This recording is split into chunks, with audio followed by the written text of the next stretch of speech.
Okay बच्चों, अभी हम देखने जा रहे हैं एम फेस और जो कि सेल साइकिल का 5% टोटल 5% कंज्यूम कर रहा है।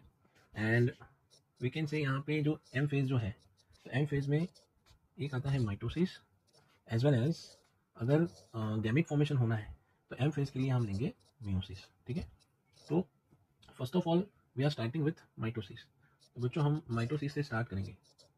तो माइटोसिस ये जो वर्ड है बच्चों, माइटोसिस ये जो शब्द है, ये जो टर्म है, this term it was given by Fleming. ठीक है ना, और फ्लेमिंग ने ही फर्स्ट टाइम ही observe mitosis in animal cell में उसने फर्स्ट टाइम ऑब्जर्व किया। एज वेल एज अगर हम बात करें प्लांट सेल की, तो स्ट्रासबर्गर नाम का साइंटिस्ट था, वो observe first time mitosis in plant cell. ठीक है, अब जैसे हम बात करें कि भैया ये जो माइटोसिस है, दिस माइटोसिस, ठीक है ना, पहले तो बच्चों हम यहाँ पे है ना क्वेश्चन निकलता है, लोकेशन ले लेते हैं। लोकेशन मतलब माइटोसिस किस में पाई जाती है? तो माइटोसिस बच्चों it is found in every plant cell. मतलब प्लांट्स के अंदर अगर हम बात करें इन प्लांट्स, तो प्लांट्स में वेजिटेटिव सेल्स जो होते हैं, ठीक है ना, तो वेजिटेटिव सेल्स का मीनिंग यहाँ पे ये निकालना है कि ऐसे सेल्स जो कि गैमिट फॉर्मेशन में नहीं जाएंगे, ठीक है ना, मतलब they are not reproductive cell, तो वेजिटेटिव सेल में होता है। ठीक है, और अगर हम बात करें इन एनिमल्स, तो एनिमल्स में भी ये सोमेटिक सेल्स में पाया जाता है। अब देखो बच्चों, सेल इज 2n और n, मतलब दोनों सेल्स में पाया जाता है। So mitosis is happening in 2n cell और we can say haploid n cell, haploid cell में भी पाया जाता है। ठीक है, अब हैप्लोइड सेल में अगर माइटोसिस होगा तो वो माइटोसिस जो है ना गैमिट फॉर्मेशन के लिए खास करके पाया जाता है।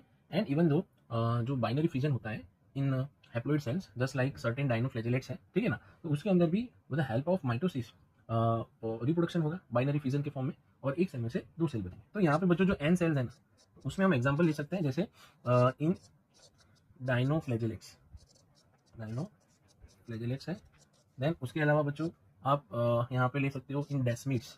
ये सब के अंदर फिजन, जब भी वो रिप्रोडक्शन करेंगे, असेक्सुअल रिप्रोडक्शन करेंगे या बाइनरी फिजन करेंगे, उसमें माइटोसिस होगा। इवन दो यही सेल्स के अंदर फॉर गैमेट फॉर्मेशन, तो उसको बच्चों गैमेटिक माइटोसिस बोलते हैं। गैमेट फॉर्मेशन के लिए भी माइटोसिस पाया जाता है। और यहाँ पे एक और एग्जांपल लेंगे हम, जैसे इन मेल हनी बीज। तो मेल हनी बीज जो है बच्चों, जिसको हम ड्रोन कंसिडर करते हैं, ये जो ड्रोन है वो दे आर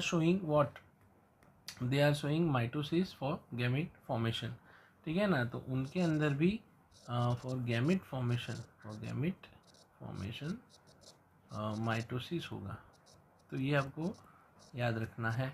ठीक है, अब यहाँ पे एक और चीज़ याद रखो, मेल में n इज इक्वल टू 16, जो मेल होता है उसके अंदर जो ड्रोन होते हैं वो 16 क्रोमोसोम कंटेन करते हैं, और फीमेल में जो है बच्चों 2n is equal to 32 chromosomes पाए जाते हैं।